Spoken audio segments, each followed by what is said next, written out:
किसी ने बड़े कमाल की बात कही है कि इंसान चाहे महंगे से महंगे लिबास खरीद ले लेकिन अपने खराब किरदार को नहीं छुपा पाता। नमस्ते दोस्तों, मैं हूं आरजे कार्तिक। एक बहुत ही छोटी सी कहानी है पुराने जमाने की। राजा के दरबार में एक बहुत ही प्रसिद्ध राजपुरोहित थे, बहुत विद्वान थे। जब वो आते थे दरबार में, सभागार में, तो राजा अपने सिंहासन से खड़ा हो जाता था और तब तक खड़ा रहता था जब तक वो राजपुरोहित आकर के अपने आसन पर ना बैठ जाए। इतना उनका सम्मान करता था। एक दिन राजा के मन में एक ख्याल आया, एक सवाल आया, तो उसने पूछ लिया राजपुरोहित जी से भरे दरबार में कि आप ये बताइए कि इस दुनिया में व्यवहार बड़ा होता है, व्यवहार महत्वपूर्ण होता है या ज्ञान महत्वपूर्ण होता है? आचरण बड़ा है या ज्ञान बड़ा है? राजपुरोहित को सवाल जो था बड़ा भारी सा लगा। उन्होंने कहा तो बड़ा प्रश्न कर लिया उन्होंने कहा मुझे थोड़ा समय दीजिए, उत्तर मैं सोच करके बताऊंगा। तो 2-3 दिन परेशान रहे, घर पर जाते बात नहीं करते। तो पत्नी ने पूछ लिया कि क्या बात हो गई, आप बड़े परेशान से हैं? तो उन्होंने बता दिया कि राजा साहब ने एक सवाल ऐसा कर लिया जिसका उत्तर ढूंढने मुश्किल हो रही है। तो उनकी पत्नी ने राजपुरोहित जी को एक आइडिया दिया कि आप एक काम कीजिएगा, इससे आपको उत्तर मिल जाएगा। उन्होंने कहा ठीक है। राजपुरोहित जी की जो पकड़ थी, जो पहुंच थी, वो पूरे महल में थी। वो खजाने के पास गए और जाकर के चुपके से 2 मोती चुरा लिए।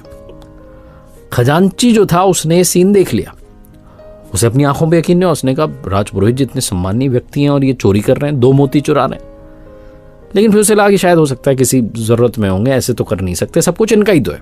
तो उसने कुछ बोला नहीं। दूसरे दिन फिर से गए, जाकर के फिर से चुरा लिए। फिर से खजांची ने कुछ नहीं बोला कि चलो ठीक है, हो सकता है जरूरत हो। तीसरे दिन, चौथे दिन, 5वें दिन जब पहुंचे तो खजांची से रहा नहीं गया। उसने जाकर के राजा को बताया कि राजपुरोहित जी आ रहे हैं और चुपके चुपके यहाँ से मोती चुरा रहे हैं। राजा को भी विश्वास नहीं हुआ। उसने मंत्री से कहा जाकर के जांच बैठाइए, फटाफट पता लगाइए क्या वाकई में ऐसा हो रहा है। 1-2 दिन में उसकी रिपोर्ट आ गई। बता दिया मंत्री ने कि राजा साहब वाकई में ऐसा हो रहा है, राजपुरोहित रोज आ रहे हैं और आकर के मोती चुरा रहे हैं। जिस दिन राजा को बात पता चली, उसके अगले दिन जब दरबार लगा, राजपुरोहित जी आए तो राजा अपने सिंहासन से नहीं उठा। उसका दिमाग खराब हो गया। उसने कहा क्या मैं इनका सम्मान कर रहा हूं, तो चोरी कर रहे हैं। राजपुरोहित जी आए और आकर के अपने आसन पर बैठ गए। जितने दरबार में लोग थे सब ये देख रहे थे। उन्हें लगा ये क्या हो रहा है, राजा साहब सम्मान क्यों नहीं कर रहे हैं? और राजपुरोहित को समझ में आया कि मेरी दवाई काम कर गई। राजा साहब से हिम्मत नहीं हो पा रही थी पूछने की, लेकिन फिर भी पूछा कि एक बात बताइए राजपुरोहित जी, क्या आप चोरी कर रहे हैं?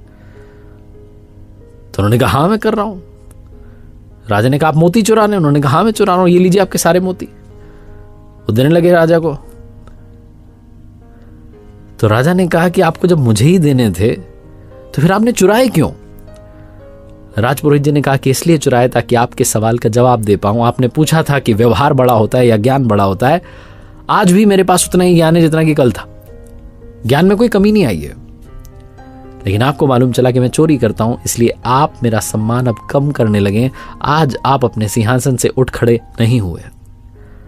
आपने मुझसे अच्छे से बात नहीं की क्योंकि आपको मेरा आचरण मालूम चला और आप मुझसे नाराज हो गए। ज्ञान तो मेरे पास आज भी उतना ही है। वो चुराए मैंने सिर्फ इसलिए थे ताकि इस बात का पता लगा सकूं कि बड़ा कौन है। छोटी सी कहानी सिखाती यह है कि ज्ञान चाहे आप जितना इकट्ठा कर ले, अगर उसे इंप्लीमेंट नहीं करते हैं, व्यवहार में नहीं डालते हैं, आचरण में नहीं डालते हैं, तो किसी काम का नहीं है। जब तक आप बिहेवियर चेंज नहीं करेंगे, चीजें नहीं बदलेंगी। चाहे आप जितना ज्ञान इकट्ठा कर लें, किताबें पढ़ लें, वीडियोस देख लें, आर्टिकल्स पढ़ लें, जब तक अपने व्यवहार में नहीं लाएंगे, सब वेस्ट है। एक बार फिर से इस बात के साथ कहना चाहता हूं, ऊपर वाले के आशीर्वाद के साथ, अपनी मेहनत और अपनों के प्यार के साथ कर दिखाओ को जैसा कि दुनिया करना चाहे आपके जैसा। याद रखिए।